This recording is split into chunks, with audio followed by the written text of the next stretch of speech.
Qadrdonlar, qarang. Men qanaqa durdonalarni topib oldim. Egizi qaysi biring Hasan? Sen Husanmi? Senchi? Hasanmi? Qani bitta o shakar.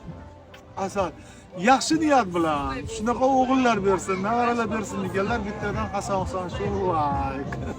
Qo'shrobodda Pangatdamiz Hasan Husanlar bilan kayfiyatimizni ko'taramiz, ha? Ular qo'rqib qolish shekilli. Xayrli bo'lsin do'stlar, xayrli bo'lsin. Bu yerliklarning bir gapi bor. Yerdagi jannat bu Pangat deyishadi, mana Pangatdamiz. Qarang qanaqa xush manzara joy, qanaqa obod, go'zal, ko'rkam. Tuman hokimi tashabbusi ko'magi bilan mana xushvaqt ko'rsatuvini yozamiz bugun. Shunday chiroyli qilib joylar qilib qo'yishdi. Xushvaqt.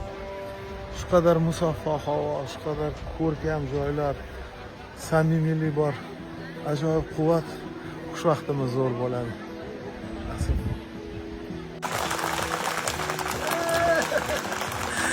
Assalomu alaykum, hurmatli mehmonlar, aziz yurtdoshlar, muhtaram teletomoshabinlar, yana ko'rishdik. Bundan baxtiyormiz. Demak, bunday ko'rib, bu yerda tanlovimizda ishtirok etayotganlaringizdan biz juda ham xursandmiz. Albatta bu kelajak avlodga o'zimizning qadriyatlarimizni yetkazamiz. O'rtoqlarimiz, xalqaro boshqa davlatlardan kelgan vakillarimiz, bizning hamkorlarimiz kelib ham ko'rib, hozir o'zini minnatdorchiligini bildirishyapti. Mana shunday qadriyatlarimiz borligini ko'rib, ular qadrdonlar, Pangatdamiz. Pangatda edik urog'i. Ishimiz nihoyasiga yetdi, ko'rsatuv ham yozdik, uchrashuv ham bo'ldi.